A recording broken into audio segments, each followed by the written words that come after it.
अस्सलाम वालेकुम, सैयद शामुल हक। आज हम ज़ेर ज़मीन पानी की आलूदगी और उसमें हमारा क्या हिस्सा है और हम उसको कैसे ठीक कर सकते हैं उसके बारे में आपसे बातचीत करेंगे, ताकि हमें ये आगाही हो कि हमारी क्या जिम्मेदारी है और आलूदा पानी से क्या नुकसान हो रहे हैं। ज़ेर ज़मीन पानी की आलूदगी किस तरह से हमारी सेहत को मुतासिर करती है, इसके लिए हमारी आगाही बहुत ज़रूरी है।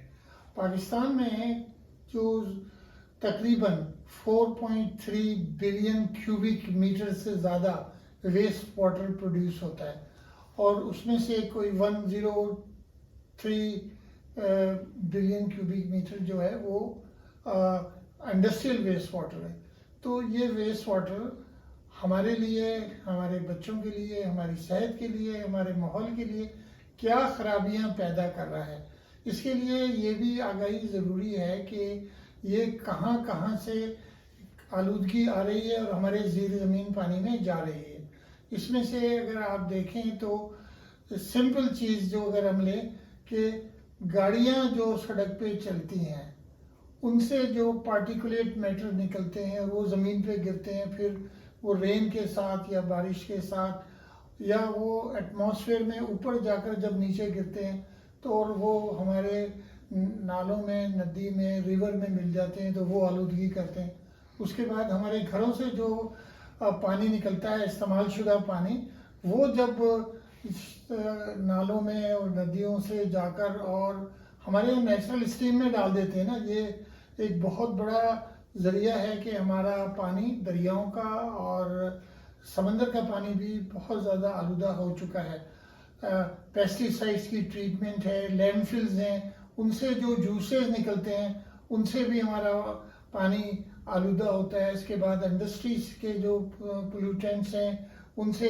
अच्छा, हम लोग ये सोचते हैं कि एनिमल वेस्ट, गायों के जो, एक दो गाय की बात नहीं कर रहे, हम ये बात कर रहे हैं कि गायों के जो बाड़े होते हैं उनसे हम ये समझते हैं कि कोई आलूदगी नहीं होती, लेकिन ज़ेर ज़मीन पानी को आलूदा करने का एक बहुत बड़ा ज़रिया ये भी है। उसमें जो लिक्विड वेस्ट है उनका और जो सॉलिड वेस्ट है, ये दोनों हम अनट्रीटेड डालते हैं और इससे ज़मीन में जब उनका लिक्विड वेस्ट जाता है तो उससे नाइट्राइट्स बढ़ जाते हैं उसमें, और वो क्रॉप्स के लिए बहुत ही नुकसानदेह हैं।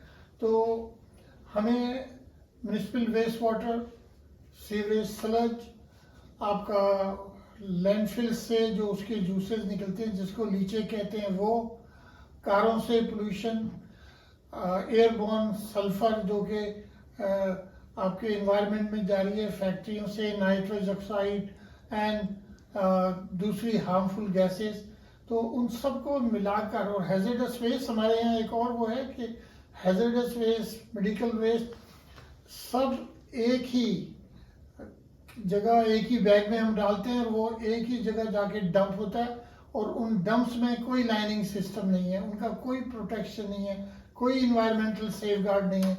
जब वो सारी चीज़ें नहीं हैं तो वो सब कुछ आलूदगी में इजाफा कर रहा है।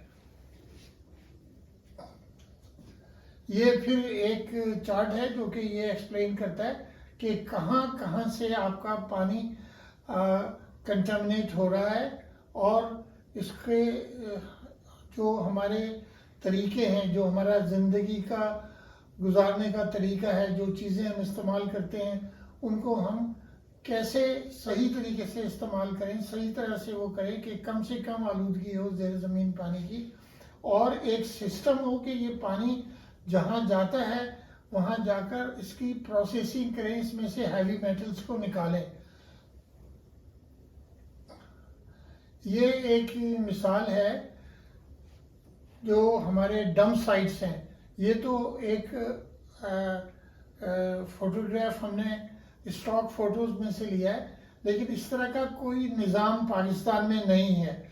जबकि लीचे आ रहा हो और वो एक पॉन्ड में जमा हो रहा हो और वहाँ पे एरेशन सिस्टम लगा हुआ हो। यहाँ पे एरेशन सिस्टम लगा हुआ है, राइट की लेफ्ट की तरफ देखें आप तो, और लीचे का पानी आ रहा है। इससे एरेशन से पहले स्टेज में इसकी पोल्यूशन कम हो जाती है, उसके बाद दूसरे ट्रीटमेंट्स भी हैं जो करने होते हैं। ये आप देखें कि ये फैक्ट्रीज से पानी आ रहा है। अब बहुत सारी पाकिस्तान में, सबका नहीं कहते, लेकिन आप बहुत सारी बहुत ही रिस्पॉन्सिबल किस्म के मैन्युफैक्चरर्स हैं टेक्सटाइल के, जो इस किस्म का गंदा पानी नहीं डालते नदी में, नालों में। लेकिन पेशतर जगह पर ये है कि डाइज, केमिकल्स, ये सब जो हैं हमारे नदियों में, नालों में हम डाल रहे होते हैं। और उसके बाद एक बात सोचने की है कि 4.3 बिलियन क्यूबिक मीटर पानी को अगर हम साफ कर लें तो हमें ये इरिगेशन में, डस्ट कंट्रोल में, कंस्ट्रक्शन इंडस्ट्री में, फैक्ट्रीज में ये पानी अगर इस्तेमाल होगा तो हमारा जो पीने का पानी है उतना बचेगा। तो ये बहुत बड़ी बचत होगी पाकिस्तान के लिए। एक चीज़ मैं आपसे शेयर करूं अभी कि सिर्फ कराची में 500 मिलियन गैलन रोज़ाना पानी जो है नदियों में, नालों में डालते हैं, वो जाके हमारे समंदर को ख़राब कर रहा है। ख़ासतौर से अगर आपने नाम सुना हो, एक जगह वहाँ पर है जिसको कि कॉमनली लांडी कैटल कॉलोनी या भैंस कॉलोनी भी कहते हैं। अगर वहाँ आप चले जाए तो उसके आसपास के इलाके में जो समंदर का पानी है वो काले रंग का है, और वहाँ ना तो एनिमल लाइफ है, ना वहाँ पर, अगर एनिमल लाइफ है, अगर फिश है तो वो सारी कंटामिनेटेड है हैवी मेटल से, और ना वहाँ पे पौधे सही तरह से उग सकते हैं। तो ये ऐसी छोटी छोटी चीज़ें हैं जिनका हमें ख्याल करना चाहिए। अच्छा, कराची में पीने के पानी का जो डेफिसिट है, जो पीने का पानी कम मिलता है, वो भी अगर ये 500 मिलियन गैलन को हम रोज़ाना ट्रीट कर लें और उसमें से 300 मिलियन गैलन भी हमें अवेलेबल हो, तो 300 मिलियन गैलन पानी आपको पीने का पानी मिल सकता है। तो ये बहुत बड़ा नुकसान है हमारे लिए, और इसके लिए हमारी आगाही बड़ी ज़रूरी है, हमारी पार्टिसिपेशन बड़ी ज़रूरी है। सिर्फ हम ये छोड़ दें कि कोई इदारा आएगा, कोई गवर्नमेंट आएगी, वो करेगी, हमें खुद इसमें प्रोएक्टिव होना पड़ेगा। और ये रॉकेट साइंस नहीं है, ये एक एनारोबिक डाइजेशन प्लांट है जो कि बहुत ही कम लागत में बन सकता है। अच्छा, एक कॉन्सेप्ट ये है कि पूरे शहर का एक बहुत बड़ा वेस्ट वाटर ट्रीटमेंट प्लांट बनाएं। ये जो बनाते हैं हम इतने बड़े बड़े प्लांट, सारे प्लांट पूरे पाकिस्तान में हर बड़े शहर का प्लांट बंद पड़ा हुआ है, वो काम नहीं करता, क्योंकि हम बना तो लेते हैं बाहर से पैसे लेकर, और उसकी मेंटेनेंस के लिए, उसकी जो फर्दर ट्रीटमेंट है उसके लिए हम पैसे अलोकेट करते हैं, या तो नहीं करते या बहुत कम करते हैं, तो प्लांट बंद हो जाते हैं। इसी तरह ये billions and billions of rupees के प्लांट बंद पड़े। उसका एक सिंपल सोल्यूशन है कि आप छोटे डिसेंट्रलाइज प्लांट्स बनाएं। अगर मेरी कम्युनिटी में प्लांट हो, मेरे महल्ले में हो, तो उसका पानी मैं खुद अपने पार्क्स में, अपने गार्डन्स में। अच्छा, एक बात इसकी और है कि ये बहुत अच्छा फर्टिलाइज़र, ऑर्गेनिक फर्टिलाइज़र भी प्रोड्यूस करते हैं प्लांट्स, तो और बिजली भी पैदा कर सकते हैं अगर सही तरीके से चलाएं तो हमें इस बारे में सोचना चाहिए कि हम किस तरह से अपने जो अदारे हैं उनको भी एजुकेट कर सकते हैं, और उनके साथ हम मिलके कैसे काम कर सकते हैं। एक पॉइंट की वजाहत बहुत ज़रूरी है कि हम ये समझते हैं कि गवर्नमेंट की जिम्मेदारी है, हम अपने बिल पे नहीं करते। पानी का बिल, सीवरेज का बिल, ऐसे भी आबादियाँ हैं जैसे कि DHA वगैरह या है, जहाँ कर अगर आप पे ना करें तो आपका वो कनेक्शन काट देते हैं 2 महीने बाद।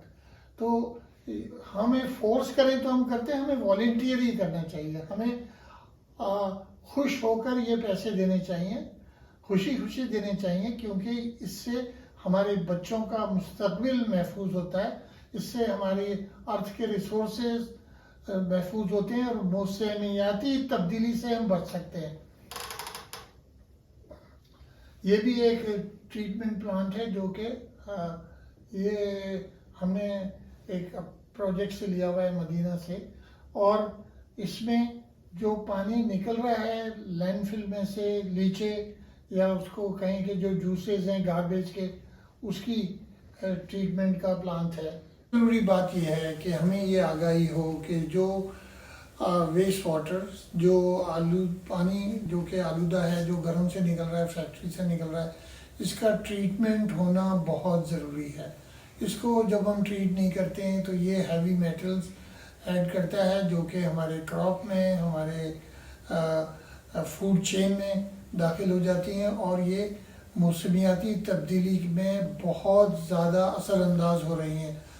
एक तो ये बात है। दूसरी बात ये है कि हमें इसमें अपना पार्टिसिपेट करना चाहिए। इसमें जो सबसे बड़ी पार्टिसिपेशन है वो ये है कि हम अपने अदारों के साथ इंटरफेस करें और हम जो भी अपने बिल्स आते हैं उनको टाइम पर पे करें।